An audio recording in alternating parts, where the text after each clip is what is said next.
नमस्कार साथियों, मैं Ganesh Sharma, deputy commissioner industries and commerce, government of Rajasthan, आपके अपने यूट्यूब चैनल एथिक एजुटेक में एक बार फिर आपका स्वागत करता हूं।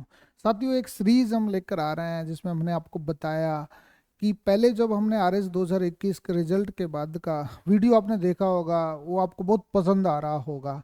मेन बात यह है कि उसमें हमने आपको बताया कि जो आर एस का जो एग्ज़ाम्स होता है, उस एग्ज़ाम्स में स्टेट एंड सबऑर्डिनेट सर्विसेज के बहुत सारे पद होते हैं जिनसे मिलकर एक कंबाइंड एग्जाम्स होता है। इस एग्जाम्स को कंडक्ट कराते एक स्वतंत्र और कॉन्स्टिट्यूशनल हमारी बॉडी है जिसको हम राजस्थान लोक सेवा आयोग कहते हैं। ये राजस्थान लोक सेवा आयोग जो है साथियों, ये अलग अलग प्रकार के सर्विसेज के एग्जाम्स क्रिएट कराती है। तो उसमें सबसे प्रतिष्ठित, पावरफुल और यूं समझिए कि सामान्य सेवाओं में सबसे शीर्ष पर मानी जाती है राजस्थान प्रशासनिक सेवा। साथियों, आप सब लोग जानते होंगे, आप आर एस 2021 में जो लोग सिलेक्ट हुए या ऑलरेडी सिलेक्टेड हैं, या फिर यूं कहें कि अब आर एस 2023 के एग्जाम्स दे रहे हैं, या फिर भविष्य में एग्जाम्स देने की तैयारी कर रहे हैं, इन सबके लिए ये सेवा आधारित कैडर जो मैं आपके लिए उपलब्ध करा रहा हूँ, शायद ये किसी भी एक प्लेटफॉर्म पे, जो एजुकेशन के प्लेटफॉर्म पे आपको नहीं मिलेगा। बेसिकली इसके लिए किसी एग्जाम्स की तैयारी करने वाले के लिए ज़रूरी नहीं है, ये एक आम नागरिक के लिए भी बहुत खास हो सकता है कि जो ये सेवा जो होती है वो कितने मायने रखती है। साथियों, आप सब लोग जानते होंगे कि राजस्थान प्रशासनिक सेवा का नियम है आपका 1954 का। साथियों, जब देश आज़ाद हुआ और राज्यों का एकीकरण हुआ, एकीकरण के बाद में पहली विधानसभा का गठन 1952 में हुआ, और 1952 के बाद में क्या हुआ कि अधीनस्थ विधान के माध्यम से विधानसभा ने नियम बनाने की शक्ति कार्यकारी संस्था मतलब कार्यपालिका को दे दी, और कार्यपालिका ने जो नियम बनाया वो सबसे पहले नियम बनाया राजस्थान प्रशासनिक सेवा, जिसको हम कहते हैं कि आर ए एस। ये आर ए एस रूल्स है हमारे साथियों, जो आर एस रूल है हमारा, ये बेसिकली आर एस रूल 1954 का है, और जो मैं आपके पास में अभी लेकर आया हूँ 30/9/2022 तक का संशोधित रूल, जो आपको ये बताएगा कि सेवा की प्रकृति क्या है, सेवा में किस प्रकार से भर्ती होती है, किस प्रकार से प्रमोशन होता है, इनका कैडर स्ट्रेंथ क्या है, इनको कैसे पोस्टिंग मिलती है, इनका प्रमोशन कैसे होता है, और ये शुरुआत में किस पद को धारण करते हैं, कितना वेतन प्राप्त करते हैं, और इनका जब वेतन बढ़ता जाता है तो ये किस प्रकार से कामकाज करते हैं। इन सब चीज़ों के लिए हम बात करने जा रहे हैं। साथियों, आपको पता होगा कि जो ये राजस्थान प्रशासनिक सेवा है, ये प्रत्येक 5 वर्ष में रिवाइज होती है। 1954 के बाद में हर 5 वर्ष में रिवाइज हुई, तो 2022 का रिवाइजमेंट है, मतलब 2022 के बाद में जो रिवाइज होगा इस सर्विस रूल्स में, वो बेसिकली 2027 में होने वाला है। तो 5 वर्ष में रिवाइज होती है, और जो कैडर स्ट्रेंथ है, इसका कैडर स्ट्रेंथ भी तभी तय किया जाता है। और जो कैडर का जो रिक्रूटमेंट है, इसकी जो भर्ती है ना साथियों, ये भर्ती दो प्रकार से होती है। एक तो डायरेक्ट भर्ती होती है और एक इनडायरेक्ट भर्ती होती है। साथियों, इनडायरेक्ट भर्ती, ये डायरेक्ट और इनडायरेक्ट भर्ती का क्या स्थितियां हैं, इन चीज़ों को हम जानेंगे।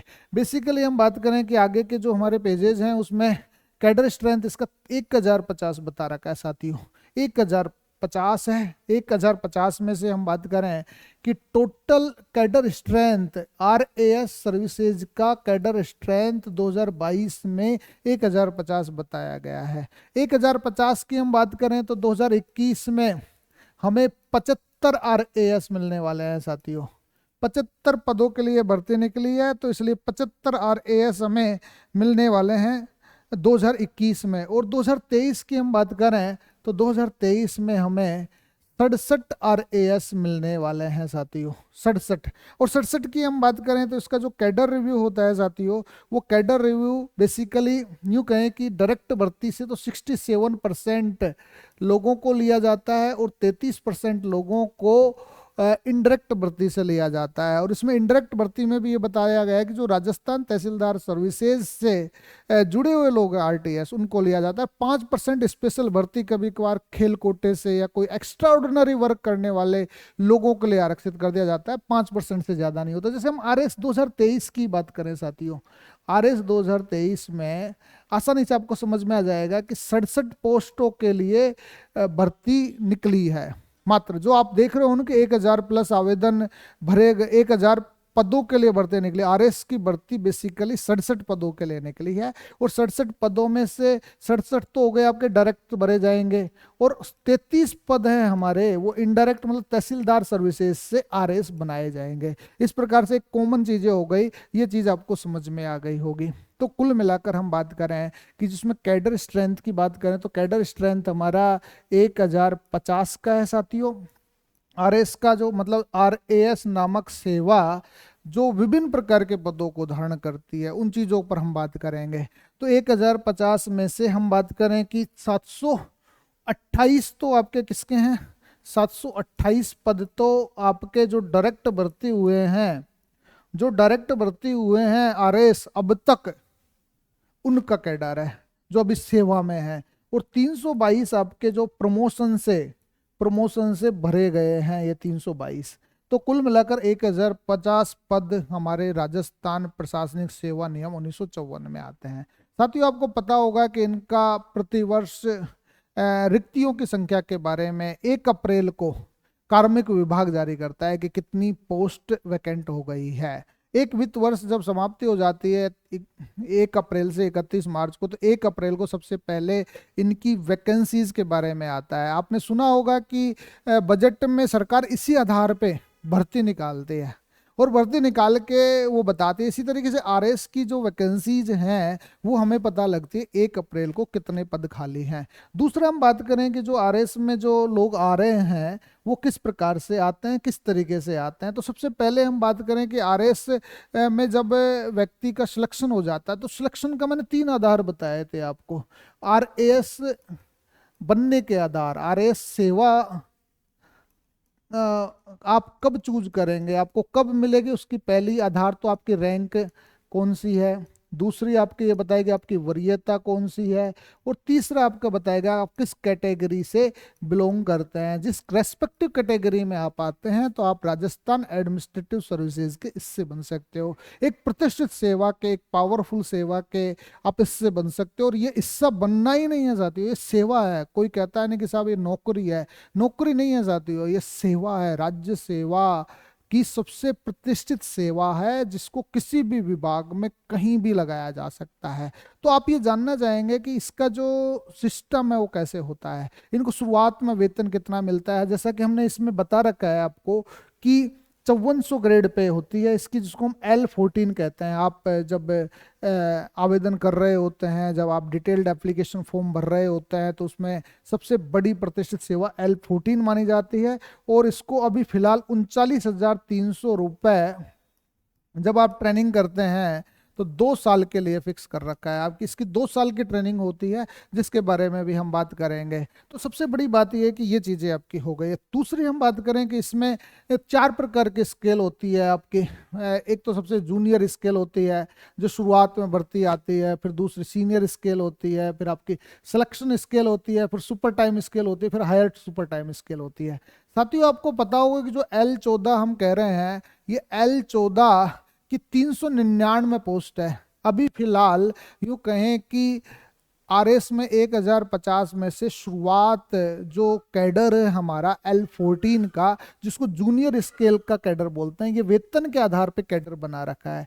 399 पद हमारे L14 के हैं, जिसमें आपने देखा होगा कि अभी 2013 में भर्ती निकली, 2016 में निकली, 2018 में निकली, 2021 में और 2023 में। ये सारे के सारे L14 कैडर के ऑफिसर्स हैं जिनको कह सकते हैं। फिर जब इनका प्रमोशन होता है तो सीनियर स्केल में जाते हैं साथियों। ये सीनियर स्केल आपकी L16 वाला पद कहलाता है, जिसमें 231 पद हैं जिन पर ये प्रमोशन होता है। ये प्रमोशन भी हर साल होता रहता है जी। प्रमोशन जो होता है स्केल का प्रमोशन होता है बेसिकली।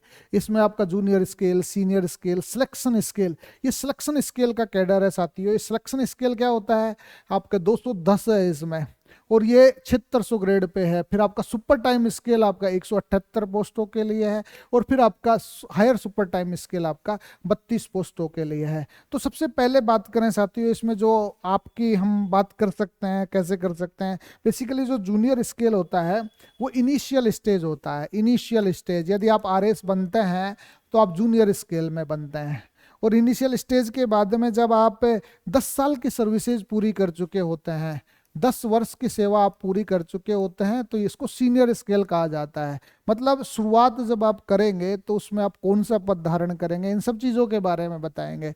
और जब आप सिलेक्शन स्केल में आ जाते हैं तो बेसिकली इसको हम कहते हैं कि 13 साल की सर्विसेज आप पूरी कर लेते हैं तो आप सिलेक्शन स्केल्स में आ जाते हैं। और जब आप 18 साल की सर्विसेज आपकी हो जाती है तो आप सुपर टाइम स्केल्स में आ जाते हैं।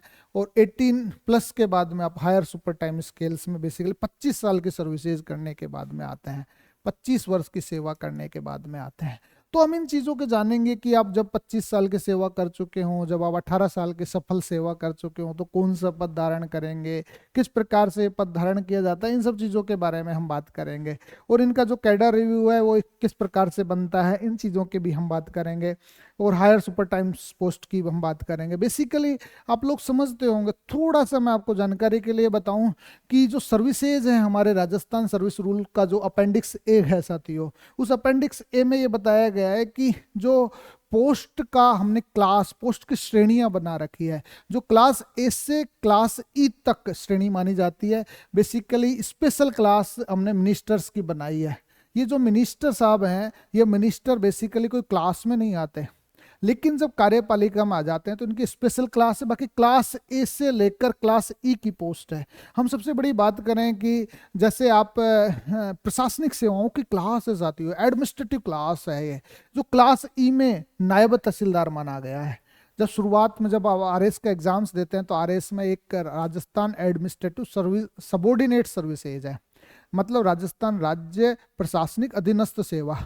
इस अधीनस्थ सेवा में आप नायब तहसीलदार लगते हैं।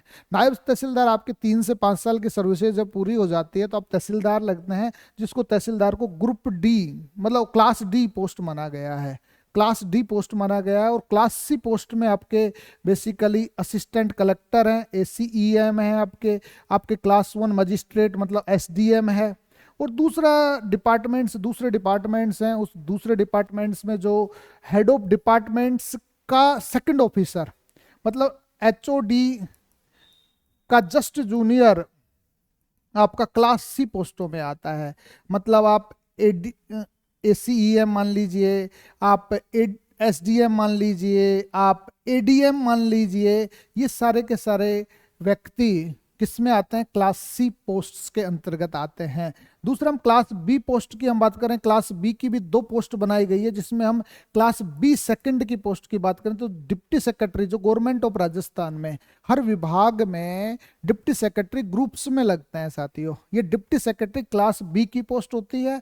और डिप्टी सेक्रेटरीज हैं आपके हेड ऑफ डिपार्टमेंट्स हैं जो क्लास 1 के हैं, जैसे क्लास 1 HODs हैं हमारे, वो कहाँ लगते हैं, आपके डिप्यूटीज मतलब HODs का जस्ट जूनियर जो बड़े बड़े डिपार्टमेंट्स में है वो क्लास बी पोस्ट का होता है। जैसे मान लीजिए कार्मिक विभाग का डिप्टी सेक्रेटरी एक हायर डिपार्टमेंट्स माना जाता है, इसलिए हायर डिपार्टमेंट्स इसमें आते हैं। तीसरा क्लास बी पोस्ट में हम बात करें तो सबसे अदर डिपार्टमेंट है। अदर डिपार्टमेंट्स में कौन से, कमिश्नर, जैसे इंडस्ट्रीज एंड कॉमर्स हुआ, कमिश्नर आपका सिविल सप्लाई हुआ, कमिश्नर सेटलमेंट हुआ, इवन कलेक्टर और डिप्टी कमिश्नर जो कलेक्टर होते हैं जिले में, वो क्लास B1 की पोस्ट मानी जाती है राजस्थान सरकार के एडमिनिस्ट्रेटिव रूल्स में। हम बात करें कि इसी तरीके क्लास ए पोस्ट में आपके चीफ सेक्रेटरी हो गए, आपके चेयरमैन रेवेन्यू बोर्ड के हो गए, सेक्रेटरी गवर्नमेंट के जो सेक्रेटरीज हैं हर डिपार्टमेंट्स के, अभी क्या नियुक्तियां की जा रही है तो जिनको आपको देखने की जरूरत है।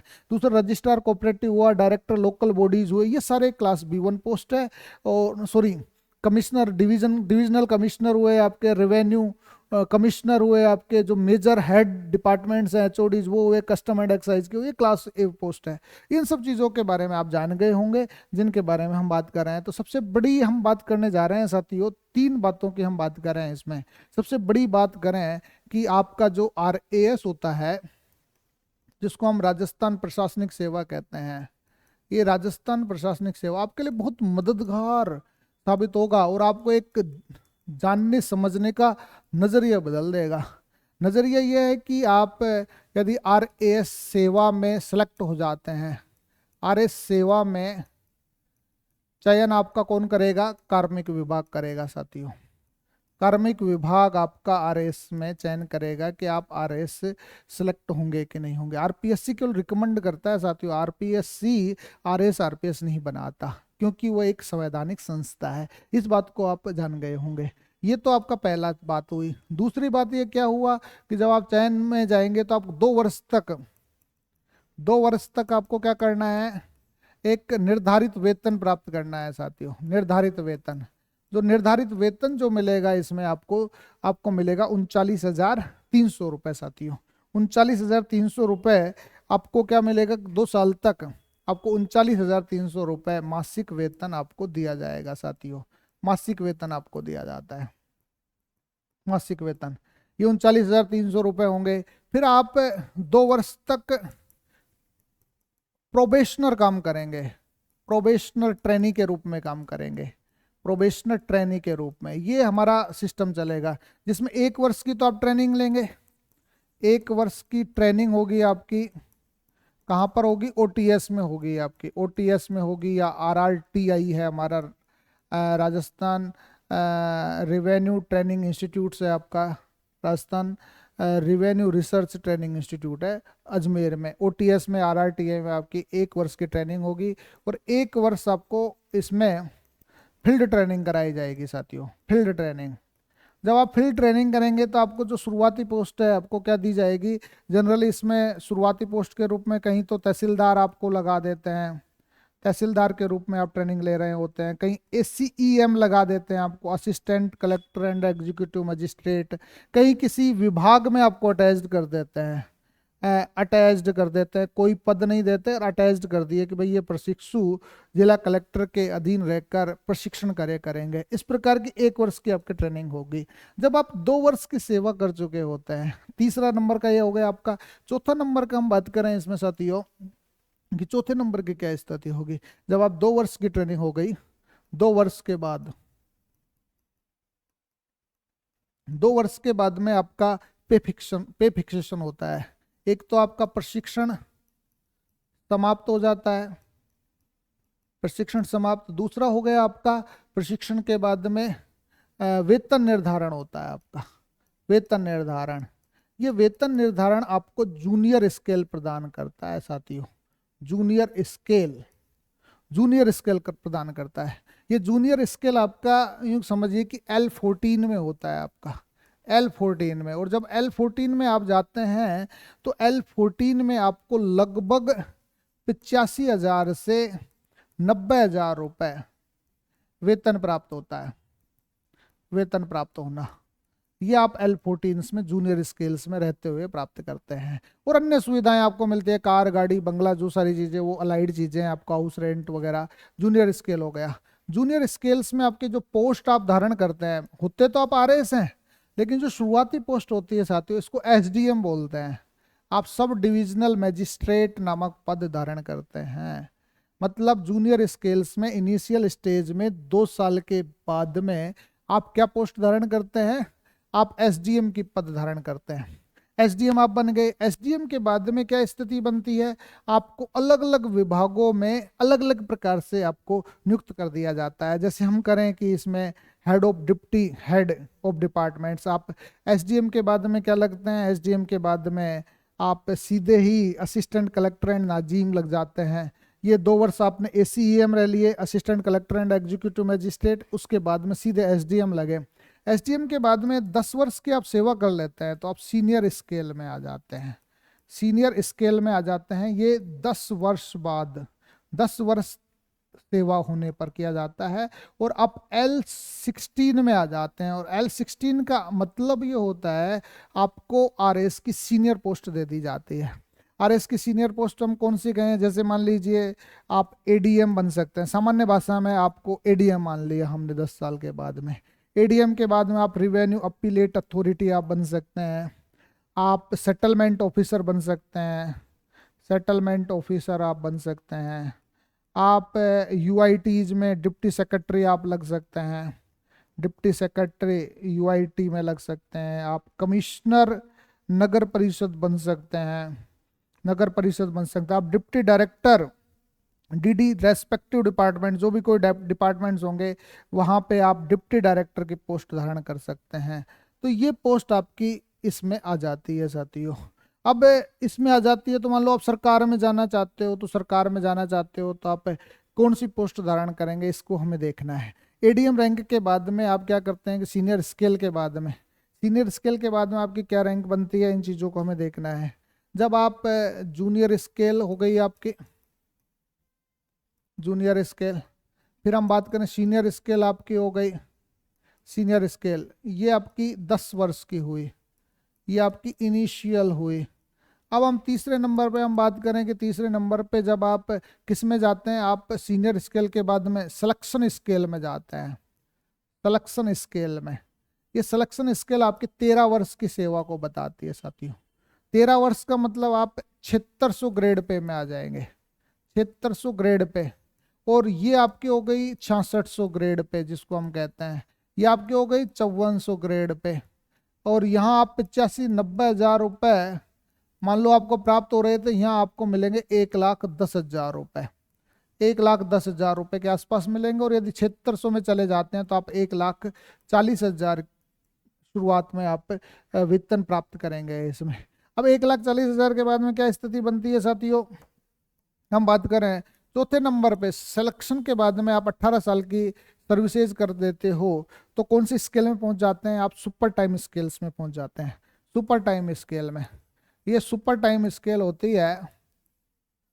और ये 13 वर्ष की जो सेवा होती है इसमें कौन सी पद धारण करते हो आप, इसमें डिप्टी सेक्रेटरी बन सकते हो गवर्नमेंट ऑफ राजस्थान में। Deputy secretary government of Rajasthan के किसी भी विभाग में आपको डिप्टी सेक्रेटरी लगाया जा सकता है। यहाँ से आप पॉलिसी इंप्लीमेंटेशन का कामकाज देखते हैं। दूसरा फिर इसके बाद क्या बनता है, इसके बाद में आप जैसे एचओडी का जस्ट जूनियर ऑफिसर आप बन सकते हैं, just junior officer. Just junior क्या हुआ, आप एडिशनल डायरेक्टर बन सकते हैं, आप एडिशनल कमिश्नर बन सकते हैं, एडिशनल कमिश्नर बन सकते हैं। ये चीजें आपको यहाँ क्या होगी कि आप एचओडी के जूनियर बन सकते हैं इसमें 13 साल का जब सिलेक्शन स्केल आप प्राप्त कर लेते हैं। सुपर टाइम स्केल आपका क्या हुआ, ये 18 वर्ष की सेवा पूर्ण करने के बाद में होता है। और 18 वर्ष का मतलब ये होता हो सकता है कि आपने बहुत एक्स्ट्रा ऑर्डिनरी काम किया, 18 वर्ष के बाद में आप आईएएस सेवा के लिए एलिजिबल हो जाते हैं। आईएएस सेवा के लिए अभियोग्य हो जाना, एंटाइटल हो जाना, मतलब आप आईएएस सेवा के लिए एंटाइटल हो गए हैं। मतलब आपका आरएएस से अखिल भारतीय सेवाओं में आरएएस से आईएएस बनने का सपना 18 साल के बाद में पूरा होगा, 18 साल के बाद में पूरा होगा यदि आप आरएएस बनते हैं। तो मैं ये मानता हूँ कि यदि 25 साल की उम्र में आप आरएएस बनते हैं तो 43 से 45 साल की उम्र में आप आईएएस बन सकते हैं। और 45 के बाद भी 15 साल तक आप आसानी से सेवाएं दे सकते हो गवर्नमेंट ऑफ राजस्थान में। ऑल इंडिया सर्विसेज का कैडर आप हासिल कर सकते हो साथियों। ऑल इंडिया सर्विसेज का ये केवल आरएएस भर्ती में होता है। इसमें भी वहाँ आप देखते होंगे कि जो 67% वो होती है भर्ती होती है वो डायरेक्ट यूपीएस से लेता है और 33% स्टेट सर्विसेज के एग्जाम से जाते हैं।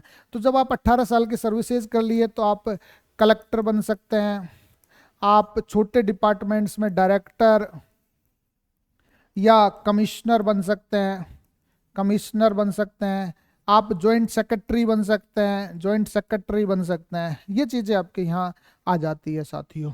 और ये जो 18 वर्ष की सेवा है तो कुल मिलाकर यूँ करें सुपर टाइम स्केल्स में आप आ गए हैं तो लगभग 1,60,000 रुपये आप मासिक वेतन प्राप्त कर रहे होते हैं। ये बातें हो गई सुपर टाइम स्केल्स के बाद में आपका 5वां नंबर आता है हायर सुपर टाइम स्केल। साथियों हायर सुपर टाइम स्केल है, हायर सुपर टाइम स्केल ये बेसिकली यदि आपका आईएएस में चयन नहीं हुआ है, आईएएस में चयन नहीं हुआ है तो 25 वर्ष के बाद में आप हायर सुपर टाइम स्केल ले सकते हो जिसमें 2 लाख रुपए मासिक आपको वेतन वर्तमान में मिलेंगे साथियों। लेकिन यदि आपका आईएएस में चयन हो जाता है साथियों, आईएएस में इसी दरम्यान आप आईएएस में चले जाते हो, हायर सुपर टाइम स्किल्स में भी इन्होंने बता रखा है कि हायर सुपर टाइम स्किल्स में आप सेक्रेटरी बन सकते हो, आप चीफ सेक्रेटरी की रेस में जा सकते हो। ये गवर्नमेंट ऑफ राजस्थान में आप पहुंच सकते हो, आप मेंबर आरपीएससी बन सकते हो, वो मेंबर रिवेन्यू बोर्ड बन सकते हो, है ना। आप डिविजनल कमिश्नर बन सकते हैं, आप डिविजनल कमिश्नर बन सकते हैं। ये चीजें अलग अलग आपका सरकार तय करती है कि आपको किस प्रकार से बनना है। तो कुल मिलाकर हम बात करें कि 25 वर्ष की सेवा है। यदि आप यहाँ आईएएस में आ जाते हो, 18 वर्ष बाद आप आईएएस में आते हो, तो आईएएस में आते हो तो यहाँ जो ऑल इंडिया सर्विसेज का जो पे स्केल है, वो पे स्केल आपको मिलने लग जाता है। जैसे मान लीजिए आप शुरुआत में गए तो ये सुपर टाइम स्केल की जो सर्विसेज थी आपकी, वो सुपर टाइम स्केल बेसिकली जो प्रोबेशनर होते हैं उनके आधार पे आप जूनियर स्केल में पहुंच गए, फिर आप सीनियर स्केल में पहुंच गए। उनकी स्केल अलग होती है साथियों। वो ऑल इंडिया सर्विसेज की स्केल्स है, वही स्केल है junior scale, senior scale, selection scale, super time scale, लेकिन उनके वेतन भत्ते अलग प्रकार से निर्धारित होते हैं। इसलिए आईएएस सेवा में जाने के मायने अलग हैं, आरएस सेवा में जाने के मायने अलग है। लेकिन आप राजस्थान एडमिनिस्ट्रेटिव सर्विसेज में भी जाते हैं तो बहुत अच्छा कामकाज कर सकते हैं, और यहाँ संभावनाएं बहुत जबरदस्त होती है। जैसे आपने देखा होगा कि अभी मुख्यमंत्री के ओएसडी लगाए गए हैं, ऑफिसर ऑन स्पेशल ड्यूटी लगाए गए हैं। वो योगेश श्रीवास्तव जी एक आरएस ऑफिसर ही तो है, एक डिप्टी सेक्रेटरी रैंक के ऑफिसर ही तो है, वो बेसिकली सिलेक्शन स्केल के अधिकारी ही तो है। 13 वर्षीय सेवा जो कर चुके हैं उनको ओएसडी लगाया गया है। तो ये चीजें आपको बहुत मायने रखती है। ये सेवा केवल वेतन का ही सौदा नहीं है, ये सेवा केवल स्केल का ही सौदा नहीं है, ये सेवा केवल पदोन्नति का ही सेवा नहीं है, ये आपको एक डाइवर्सिटी का एहसास कराती है और मल्टी डाइवर्सन्स की बात करती है। तो हम एक कनकरेंट रूप में हम बात करें तो कनकरेंट रूप में हम बात करें कि आप की जो पे स्केल होगी, वो पे स्केल का जो हमारा वो बनेगा, पिरामिड बनेगा, वो किस प्रकार से बनेगा इसको हम देखते हैं कि पे स्केल आपका जूनियर स्केल्स के रूप में बनेगा, फिर आपका सीनियर स्केल के रूप में बनेगा, फिर हम बात करें आपका सिलेक्शन स्केल के रूप में होगा, फिर हम बात करें इसका आपका सुपर टाइम स्केल होगा, फिर हम बात करें आपका हायर सुपर टाइम स्केल होगा, हायर सुपर टाइम स्केल होगा, हायर सुपर टाइम स्केल। ये आपकी 25 वर्ष की सेवा पूर्ण करने के बाद में होगा। हाँ, ये आपकी 18 वर्ष की सेवा पूर्ण करने के बाद होगा, ये 13 वर्ष की सेवा करने के बाद में होगा, ये 10 वर्ष की सेवा करने के बाद में होगा। ये आपका प्रारंभिक वर्ष होगा, प्रारंभिक होगा। इस प्रारंभिक के बाद में यदि हम पद नाम की बात करें, सेवा के जो पदनाम है हमारे, इसको बोलते हैं राजस्थान एडमिनिस्ट्रेटिव सर्विसेज की स्थिति। पदनाम का यदि हम जाने कि पदनाम आप कहाँ से स्टार्ट करेंगे, जैसे मान लीजिए राजस्व विभाग में ही आपको जाना है, राजस्व विभाग में ही आपको जाना है तो आप एसडीएम से स्टार्ट करेंगे। एसडीएम के बाद में आप एडीएम या रेवेन्यू अपीलेट अथॉरिटी या सेटलमेंट ऑफिसर, सेटलमेंट ऑफिसर से स्टार्ट करेंगे। फिर एडीएम के बाद में आप कलेक्टर बन सकते हैं, आप डिस्ट्रिक्ट डिविजनल कमिश्नर बन सकते हैं, डिविजनल कमिश्नर बन सकते हैं। आप डिविजनल कमिश्नर के साथ में आप कमिश्नर लैंड रिकॉर्ड बन सकते हैं, लैंड रिकॉर्ड बन सकते हैं। आप रिवेन्यू बोर्ड में जा सकते हैं साथियों, रिवेन्यू बोर्ड के मेंबर या चेयरपर्सन आप बन सकते हैं।